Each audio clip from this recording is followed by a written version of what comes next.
I'm Shannon with the Shannon Jones Team at Keller Williams Realty. One of the questions we get asked frequently by potential home sellers is, do I have to make repairs to my home? The answer is no.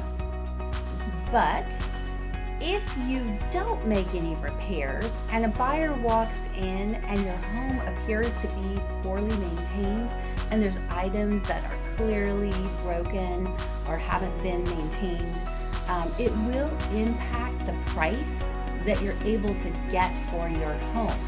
So that's just something to keep in mind.